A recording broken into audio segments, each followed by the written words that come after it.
আসসালামু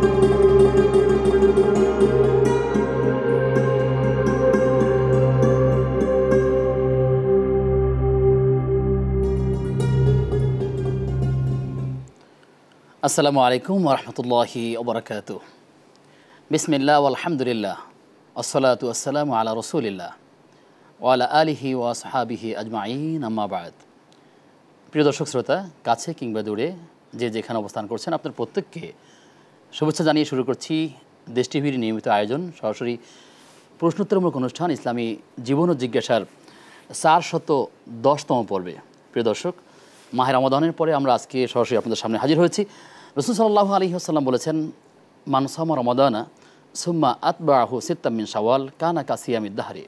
এই হাদিসের মধ্যে রাসূল সাল্লাল্লাহু আলাইহি ওয়াসাল্লাম বলেছেন, যে ব্যক্তি রমাদানের রোজা রাখার পর শাওয়াল মাসের, অর্থাৎ এই বর্তমান যে মাসটি চলছে, এই মাসের যদি কেউ 6টি রোজা পালন করে, তাহলে সে যেন সারা বছরই রোজা রাখলো। এই হাদিসকে সামনে রেখে আপনাদের কাছে আহ্বান করতে চাই, আমরা যারা রোজা রেখেছি আমরা অবশ্যই যেন এই 6টি রোজার আমল করতে পারি। আল্লাহ তাআলা আমাদের সেই তৌফিক দান করুন। আল্লাহ তাআলা আমাদেরকে কবুল করুন, আল্লাহ তাআলা আমিন। প্রিয় দর্শক, অন্যান্য দিনের মতো আজকেও আমরা একজন মেহমানকে পেয়েছি। আমাদের মাঝে উপস্থিত হয়েছেন তামিলুল মিল্লাত কামিল মাদ্রাসার সম্মানিত মুফাসসির শেখ আবুল কাশেম গাজী। আসসালামু আলাইকুম। ওয়ালাইকুম আসসালাম ওয়া রাহমাতুল্লাহ। ওস্তাদ, কেমন আছেন আপনি? আলহামদুলিল্লাহ ভালো আছি, আপনি ভালো আছেন? আলহামদুলিল্লাহ, আল্লাহ রাব্বুল আলামিন ভালো রেখেছেন। আপনার মাধ্যমে আমরা অনেক বিষয় জানবার চেষ্টা করব ইনশাআল্লাহ। ইনশাআল্লাহ। প্রিয় দর্শক, আমরা আজকে যে বিষয়টি নিয়ে কথা বলতে চাই সেটি হচ্ছে ইসলামের দৃষ্টিতে সময় জ্ঞান। সময় আসলে আমাদের কাছে কেন গুরুত্বপূর্ণ? আমাদের ইবাদতের মৌলিক যে বিষয়গুলো আছে সবগুলোই সময়ের সাথে জড়িত আছে, বিশেষ করে সালাত সময়ের সাথে, সিয়াম সময়ের সাথে, এভাবে করে অন্যান্য ইবাদতগুলো সময়ের সাথে। কিন্তু আসলে আমরা কি সঠিকভাবে সময়টাকে মূল্যায়ন করতে পারছি কিনা আমরা মুহতারামের কাছ থেকে জানবার চেষ্টা করব। তার আগে একটি কথা জানিয়ে রাখি, আপনিও চাইলে আমাদের সাথে যুক্ত হতে পারেন। নিশ্চয়ই টেলিভিশন স্ক্রিনে যে নম্বর দেখতে পাচ্ছেন সেই নম্বরে ডায়াল করে আপনারা আমাদের সাথে যুক্ত হতে পারেন। অনুষ্ঠান জুড়ে আমি আব্দুল কাহার আছি আপনাদের সাথে ইনশাআল্লাহ তাআলা। ওস্তাদ, ভূমিকাতে আমি কথাগুলো বলেছি, যদি আপনি শুরু করেন যে আসলে ইসলামে সময় কেন গুরুত্বপূর্ণ। আলহামদুলিল্লাহ রাব্বিল আলামিন ওয়াল আকিবাতু লিল মুত্তাকিন ওয়াসসালাতু ওয়াসসালামু আলা সাইয়্যিদিল মুরসালিন ওয়া আলা আলিহি ওয়া আসহাবিহি আজমাইন, আম্মা বা'দ। ফাআউযু বিল্লাহি মিনাশ শাইতানির রাজিম। বিসমিল্লাহির রাহমানির রাহিম। ওয়াল আসরি ইন্নাল ইনসানা লাফি খুসরিন ইল্লাল্লাযীনা আমানু ওয়া আমিলুস সালিহাতি ওয়া তাওয়াসাউ বিল হাক্কি ওয়া তাওয়াসাউ বিস সাবর। অত্যন্ত গুরুত্বপূর্ণ একটা বিষয় আপনি উপস্থাপন করেছেন। আমরা যেটা উপলব্ধি না করলেও আমরা এই বিষয়টা দ্বারা অনেক ক্ষতিগ্রস্ত হয়ে যাচ্ছি। অর্থনীতির ভাষায় বলা হয় শ্রম, এটা সবচেয়ে বেশি লস হয়। কারণ যেই শ্রমটুকু আমি এখন দিতে পারি, সেই পরিশ্রমটুকু আমি এখন যদি আর না করি, তাহলে সারা জীবনে এই সময়টুকু আর পাবো না। কারণ আমি কালকে যখন এটা করব তখন তো একটা কাজ ছিল আমার, সেটা হবে কিভাবে? এভাবে আমাদের জীবনটাই কিন্তু সময়ের ছোট ছোট অণু পরমাণু থেকে পুরাটা জীবন। এভাবে করে আর্থিক প্রতিষ্ঠানে কোথাও কোথাও লেখা আছে টাইম ইজ মানি। সময়টাই একটা অর্থ। আর আমি যে কোরআন মাজিদের ছোট্ট একটি সূরা তেলাওয়াত করছি, আমাদের মুসলমান ভাই বোন সবাই কম বেশি এই সূরাটা অবশ্যই জানেন। এই সূরা সহ কোরআন মাজিদের অনেকগুলো জায়গায় আল্লাহ তাআলা সময়ের সাথে জুড়ে দিয়ে তিনি অত্যন্ত গুরুত্বপূর্ণ একটা কথা বলেছেন। সূরাতুল আসর। যখন মানুষ স্বাভাবিকভাবে একটা কথা গ্রহণ করে তখন সেটা স্বাভাবিকভাবে বললেই হয়। যখন সেটা স্বাভাবিকভাবে গ্রহণ করতে চায় না, তখন সেটা কিছু ডকুমেন্ট দিয়ে কথা বলতে হয়, যখন বোঝানোর জন্য। জি, যখন এইটাও গ্রহণ করতে চায় না, তখন মানুষ শপথ করে। শপথ করার পর কিন্তু আর কোনো প্রশ্ন থাকে না। আল্লাহ তাআলা অনেকগুলো বিষয়ের সাথে এই শপথ জুড়ে দিয়েছেন। আল্লাহ নিজে শপথ করেছেন, তার মধ্যে অত্যন্ত গুরুত্বপূর্ণ সময়ের সাথে শপথ আল্লাহ অনেক আয়াতে করেছেন।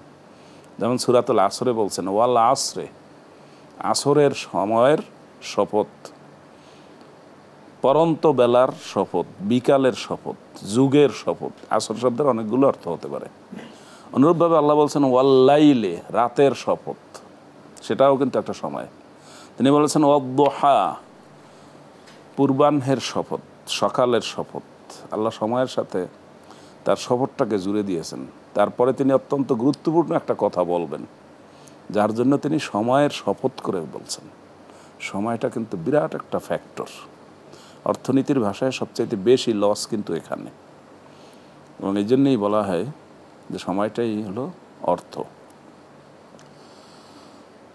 আমাদের ইসলামের যে বিধিবিধানগুলো, ফরজ ইবাদতগুলো রয়েছে, আবশ্যক ইবাদতগুলো রয়েছে, সেগুলো সবগুলোই আল্লাহ তাআলা সময়ের সাথে জুড়ে দিয়েছেন। 5 ওয়াক্ত আমরা নামাজ আদায় করি, সেটা সময়ের সাথে জড়িত। আমরা ঈদ করি, সময়ের সাথে জড়িত। আমরা কোরবানি করি, সময়ের সাথে জড়িত। আমাদের জীবনের বিরাট একটা অংশ গুরুত্বপূর্ণ সময় নিয়ে ব্যাপৃত, যেটার ব্যাপারে প্রশ্ন করা হবে। কিয়ামতের দিন আল্লাহ তাআলা 5টা প্রশ্ন করবেন সব মানুষকে, এবং এই 5টা প্রশ্নের উত্তর না দিয়ে কেউ কিন্তু এক পাও নড়তে পারবেন না। হাদিসটি হয়তো আমাদের অনেকেরই জানা আছে, লা তাজুলু কদামা ইবনে আদম হাত্তা ইউসআলা আন খামস। 5টি প্রশ্নের উত্তর না দিয়ে কেউ আগাতে পারবে না। তার মধ্যে প্রথম একটা প্রশ্ন করা হবে যে তোমার জীবনটা কোথায় কাটিয়েছো। পুরা জীবনটাই একটা সময়। এরপর আবার স্পেশালি প্রশ্ন করা হবে তোমার যৌবন কাটিয়েছো কোথায়। যেই সময়টা তোমার ভাঙ্গা গড়ার সময়, অনেক কিছু গড়ার সাহসিকতা ছিল, সুযোগ ছিল, শক্তি সামর্থ্য ছিল, সেই যৌবনকাল, এটা কিন্তু একটা সময়ের একক। এভাবে করে সময়ের সাথে আমাদের জীবনের সব কিছুই জড়িত, সব কিছু জড়িত সময়ের সাথে। সুতরাং অন্য একটা হাদিসেও রাসূলুল্লাহ সাল্লাল্লাহু আলাইহি ওয়াসাল্লাম বলেছেন যে তুমি সময়ের মূল্য দাও, তোমার যৌবনের মূল্য দাও বার্ধক্য আসার আগে, তোমার সুস্থতাকে মূল্য দাও অসুস্থ হওয়ার আগে। সবই কিন্তু সময়ের সাথে জড়িত। সবসময় আমাদেরকে কোরআন হাদিস সতর্ক করেছে এই সময়ের ব্যাপারে। 5 ওয়াক্ত আজান দেওয়া হয় সময়ের সতর্কতার জন্য। আমরা খেয়ে দেয়ে ঘুমিয়ে যাই, এশার নামাজ পড়ে ঘুমিয়ে যাই, মুয়াজ্জিন ফজরের আজান দিয়ে আসসালাতু খায়রুম মিনান নাওম বলে আমাদেরকে উঠিয়ে দিচ্ছে। অথচ দুনিয়ার অনেক প্রাণী আছে যাদেরকে আজান দিয়ে উঠাতে হয় না। পশু পাখি, তারা কিন্তু চোখের সাথে হলেই উঠে যায়। আমাদেরকে সতর্ক করা হয়, আজান দিয়ে সতর্ক করা হয়। আল্লাহর মেহেরবানি এটা আমাদের জন্য। জি, সুতরাং সময় জ্ঞান প্রত্যেক মানুষের, প্রত্যেক মুসলমানের, প্রত্যেক কর্মজীবী, প্রত্যেক শ্রমজীবী মানুষের সময় জ্ঞান অবশ্যই থাকতে হবে। আমি কতটুকু সময় নিয়ে একটা কাজ সম্পন্ন করলাম, তাতে আমি ডেইলি কতটুকু কাজ করতে পারি, আমি মাসে কতটুকু কাজ করতে পারি, সেই হিসাবে আমার কতটুকু পারিশ্রমিক হওয়া উচিত, সেই হিসাব নিকাশ করে একজন মুসলমানকে অবশ্যই চলতে হবে। যদি সেই হিসাব নিকাশ না করেন, তাহলে তিনি আবার আফসোস করবেন, পরিতাপ করবেন, আল্লাহর কাছে বলবেন লাউলা আখারতানি ইলা আজালিন করিব ফাআসাদদাকা ওয়া আকুম মিনাস সালিহিন। আল্লাহ, আমাকে অল্প একটু সময় দেন। আমরা আরও কথা শুনবো। আমাদের সাথে দর্শক আছেন। প্রিয় দর্শক কে আছেন আমাদের সাথে? জি, আসসালামু আলাইকুম। ওয়ালাইকুম আসসালাম ওয়া রাহমাতুল্লাহ। আমি একটা প্রশ্ন করতে চাচ্ছি। এখন আমার মেয়ে, আমার যে সম্পদ আছে 2 মেয়ের নামে বেশি দিতে পারবো কিনা? জি, এটুকুই। আমার দাদার সম্পত্তি আছে, তাদের আমি বাচ্চাদের দেবো, কিন্তু আমার অর্জিত যতটুকু আছে ততটুকুর কথাই বলছি আর কি। ঠিক আছে, আমরা জানবো ইনশাআল্লাহ তাআলা। আপনি থাকুন আমাদের সাথে। মুহতারাম, আপনি নামাজ সালাতের কথা বলছিলেন, যে সালাতের পরে যে সওমের কথা, সেটাও তো একটি সময়ের সাথে সম্পৃক্ত, একটি মাস, একটি নির্দিষ্ট সময়। অত্যন্ত গুরুত্বপূর্ণ। ইসলামের যে 5টি মূল স্তম্ভ, তার মধ্যে সিয়াম, রমজানে রোজা রাখা একটা ফরজ বিধান, যেটা আবশ্যক 5টি স্তম্ভের অন্যতম একটি। এবং এই সিয়াম সাধনা যে রমজান মাসে, সেই রমজান মাসে তো সময়কে একেবারে টাইট প্রোগ্রাম দেওয়া হয়েছে। সময় মতো তার সাহারি খেতে হবে, দেরি করা যাবে না। সময় মতো ইফতার করা। উম্মাদ যখন সময় হলেই ইফতার করবে, তখন বুঝতে হবে উম্মাদ কল্যাণের উপরে আছে। আর যদি দেরি করে যে ঠিক আছে সূর্য ডুবেছে, আর একটু ডুবে যাক, আজানটা শেষ হোক, আজান দিতে তো 5 মিনিট লাগে, তো কিছু লোক কিন্তু এরকম বলে আজান শেষ হোক তারপর ইফতার শুরু করি। আর রাসূলুল্লাহ সাল্লাল্লাহু আলাইহি ওয়াসাল্লাম বলছেন লা তাজালু উম্মতি আলা খাইর হাত্তা ইউআজ্জিলুল ইফতার, যে আমার উম্মাত কল্যাণের উপরে থাকবে যখন তারা সময় হলেই ইফতার করবে। আল্লাহ কোরআন মাজিদে বলে দিয়েছেন ও আতিম্মুস সিয়ামা ইলাল লাইল, সূর্য ডোবা পর্যন্ত তোমরা রোজাটাকে প্রলম্বিত করো, সূর্য ডুবলেই ইফতার, আর দেরি করা যাবে না।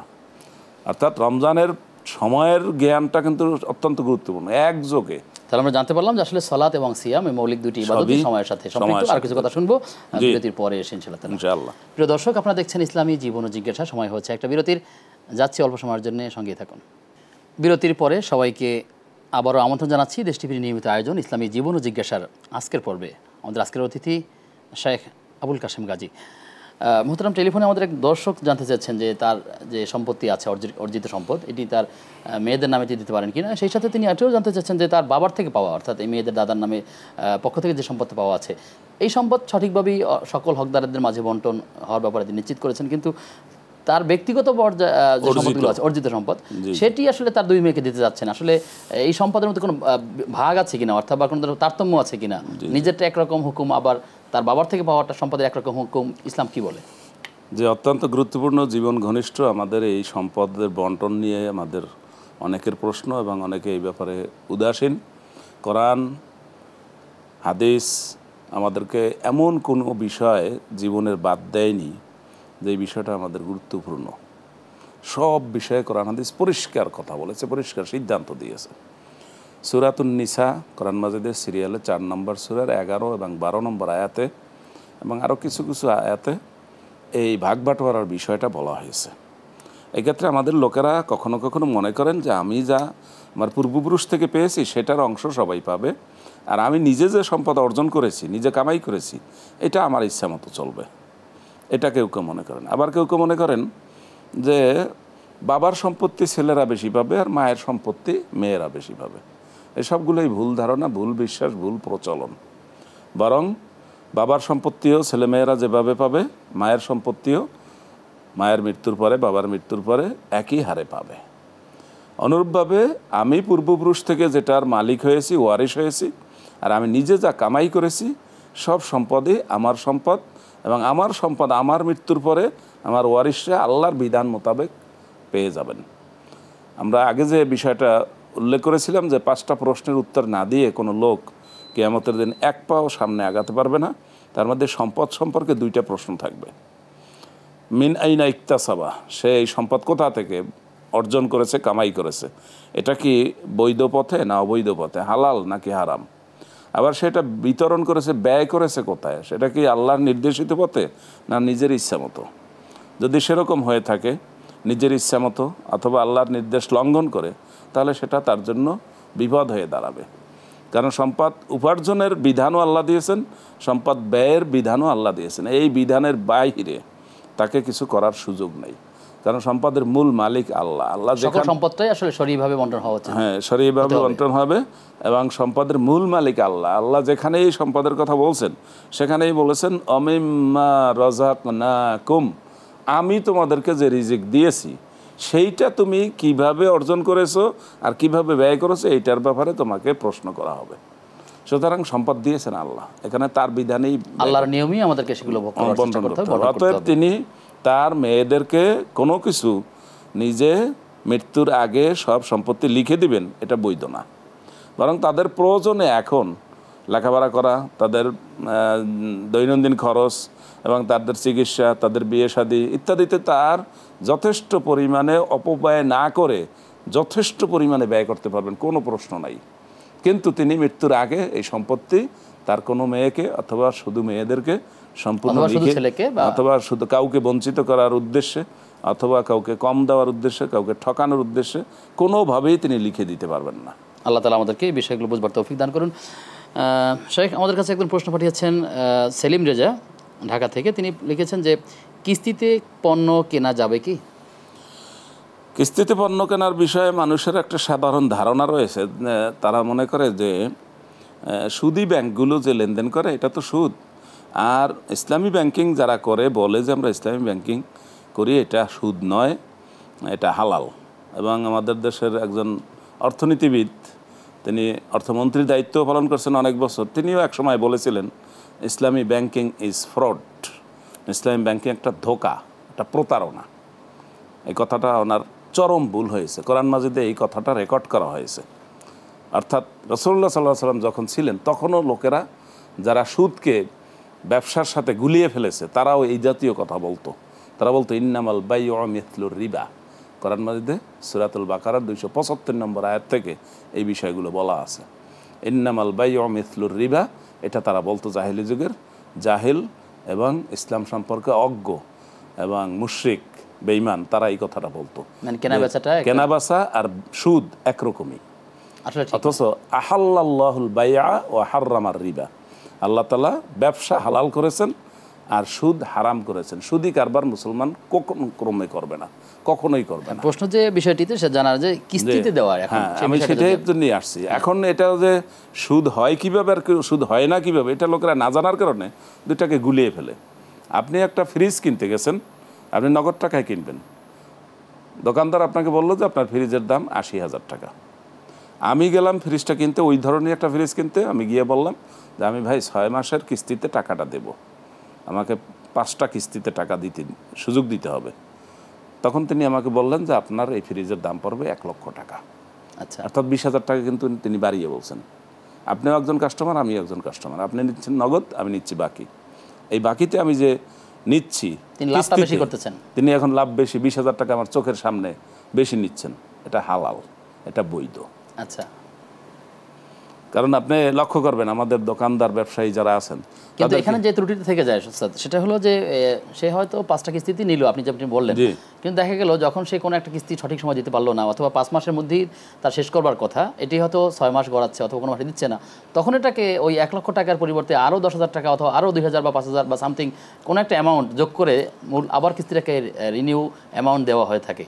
তো এটি কি সেটা ওখানে চুক্তিতে উল্লেখ থাকতে হবে যে আপনি যদি বিলম্ব করেন, আপনি যদি মিস করেন তাহলে কি হবে, সেটা তিনি বাড়াতে পারেন কিনা অথবা সেটা না বাড়িয়ে আপনাকে কনসিডার করতে পারেন কিনা সেটা উল্লেখ থাকবে। সেটি কি একবারে এক বিক্রিত মালের উপরে কি নতুন করে আবার দাঁড়ানো যায় নাকি এটা জরিমানা হিসেবে নতুন করে ধার্য করা?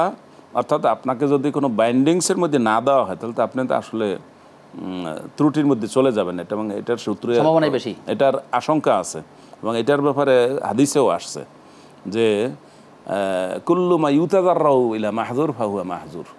যেই কাজটা আপনাকে একটা অন্যায় কাজের দিকে, অবৈধ কাজের দিকে নিবে, বাধ্য করবে, ওই কাজটা শুরুটাও অন্যায়। আচ্ছা, অর্থাৎ আপনি যে তো কিস্তি মিস করার আশঙ্কা আছে, এজন্য আপনাকে একটা গ্যারান্টি ক্লোজ দিতে হবে যে আপনি যদি মিস করেন তাহলে কিন্তু আপনি এটা জরিমানা হবে অথবা বৃদ্ধি হবে বা যেভাবেই হোক একটা চাপ কিন্তু থাকতে হবে, গ্যারান্টি ক্লোজ যেটাকে বলা হয়। কারণ এটা যদি না হয় তাহলে দেখা যায় আমাদের সমাজের অধিকাংশ মানুষই সঠিক সময় টাকা পরিশোধ করবে না, এবং এটাই কিন্তু একটা দ্বন্দ্বের কারণ হবে। আর এই দ্বন্দ্বের কারণের রাস্তা খোলা রাখা যাবে না, সেজন্য তার প্রতিবন্ধক হিসাবে তার জন্য একটা জরিমানা বা নির্ধারিত অ্যামাউন্ট ধরে থাকাতে সে হয়তো এটা কন্টিনিউ করবে, চাপে থাকবে। প্রথমে আরও কিছু কথা শুনবো এবং কিছু প্রশ্ন আছে, আমরা উত্তরগুলো জানবো বিরতির পরে ইনশাআল্লাহ।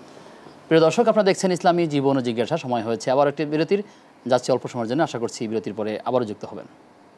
বিরতির পরে সবাইকে আবারও আমন্ত্রণ জানাচ্ছি দেশ টিভির নিয়মিত আয়োজন ইসলামী জীবন ও জিজ্ঞাসার আজকের পর্বে। আমাদের আজকের অতিথি শেখ আবুল কাশেম গাজী।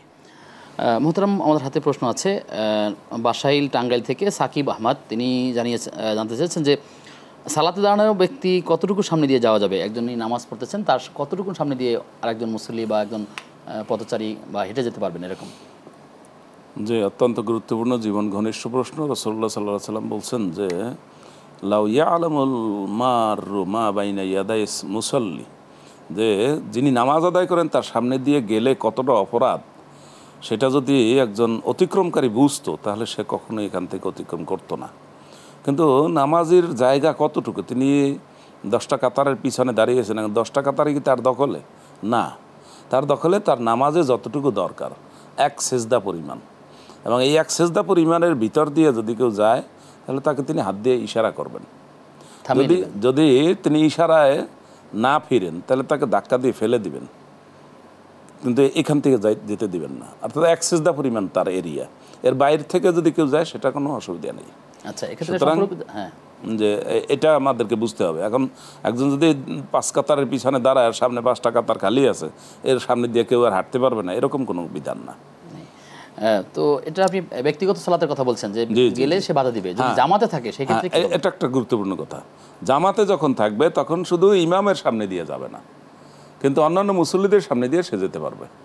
যেমন মাঝখানে একজনের উজু ছুটে গেছে, তিনি কি করবেন? তিনি একেবারে মুসল্লিদের সামনে দিয়ে একদম সাইডে চলে যাবেন, সাইডে গিয়ে পিছনে চলে যাবেন, অথবা তিনি দুইজনকে ফাঁকা করে তারপর পিছনে চলে যাবেন। ইমামের সামনে দিয়ে অতিক্রম করবে না, অন্যদের সামনে দিয়ে যাওয়া যাবে। অনেকে এই মশালাটা বুঝে না, যার জন্য একটা জামাত, দ্বিতীয় একটা জামাত শুরু হয়ে গেছে, ইমাম এক জায়গায় দাঁড়িয়েছে, এই কাতারের সামনে হয়তো কেউ আটকা পড়ে গেছে, সে মনে করছে আমি এখন আর নড়াচড়া করতে পারবো না। ইমামের সামনে দিয়ে না গেলেই হলো, কিন্তু মুসল্লিদের সামনে দিয়ে যাওয়া যাবে। এই মশালাটাও অনেকের জানা দরকার।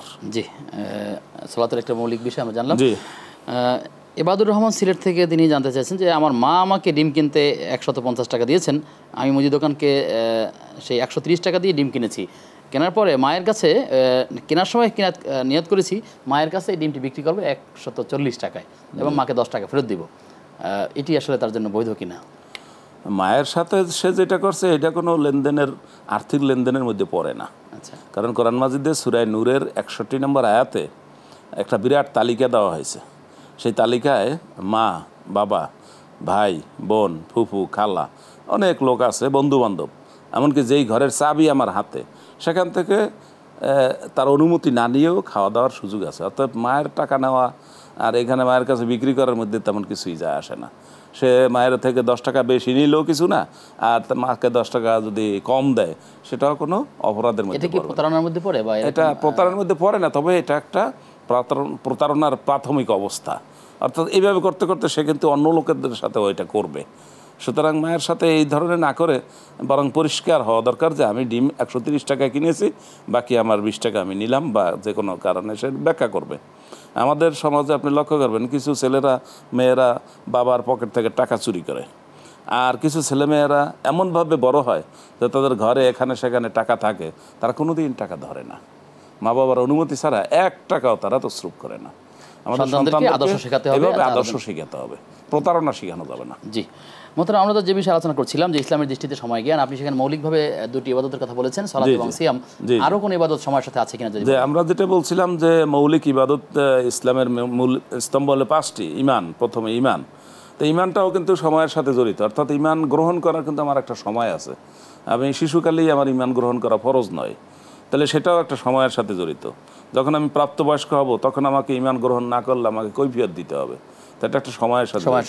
অনুরূপভাবে জাকাত, এটা তো অবশ্যই আমরা জানি যে বছর ঘুরলে জাকাত দিতে হয়, তো বছরের সাথে সময়ের সাথে জড়িত। অনুরূপভাবে হাজ, সেটাও কিন্তু চান্দ্র মাসের সাথে জড়িত। হজের যে মাস জুলহিজ্জা মাস, সে জুলহিজ্জা মাসের 9 তারিখ আরাফার দিন, আরাফাই হজ, হজই আরাফা, এবং তার আনুষঙ্গিক আগে থেকে যেটা শুরু হয়, সবগুলোই কিন্তু আমাদের জীবনটা সময়ের সাথে, ইবাদতটা সময়ের সাথে জড়িত। অর্থাৎ সময় জ্ঞান আমাদের থাকতেই হবে। তাহলে সকল ইবাদতগুলোই আসলে সময়ের সাথে সম্পৃক্ত। আল্লাহ তাআলা আমাদেরকে সময়ের মূল্যায়ন করার তৌফিক দান করুন।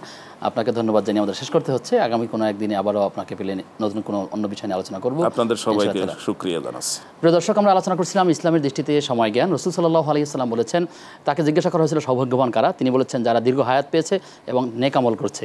তাহলে বৎকার কারা অথবা সৌভাগ্য অর্জিত হবে না কারা, দুর্ভাগ্য কারা? তারা হচ্ছেন যারা দীর্ঘ হায়াত পেয়েছে কিন্তু তার আমলের মধ্যে পাপ রয়েছে বা বদ আমল রয়েছে বা নেকির বিপরীতে যে আমলগুলো আছে সেগুলো রয়েছে। তাহলে প্রিয় দর্শক, বুঝতে পারলাম যে আসলে আমরা দীর্ঘ হায়াত পাওয়া বড় কিছু নয়, বরং এই সময়টা, এই জীবনটাকে নেক আমলের মাধ্যমে এগিয়ে নেওয়াটা হচ্ছে আমাদের বুদ্ধিমানের কাজ, জ্ঞানীদের কাজ। আমরা যেন প্রত্যেকটা সময়কে গুরুত্ব দিতে পারি। আল্লাহ তাআলা আমাদের সেই তৌফিক দান করুন। আগামী অনুষ্ঠান দেখবার আমন্ত্রণ জানিয়ে আজকের মতো এখানে বিদায় নিচ্ছি। আসসালামু আলাইকুম ওয়া রাহমাতুল্লাহি ওয়া বারাকাতুহু।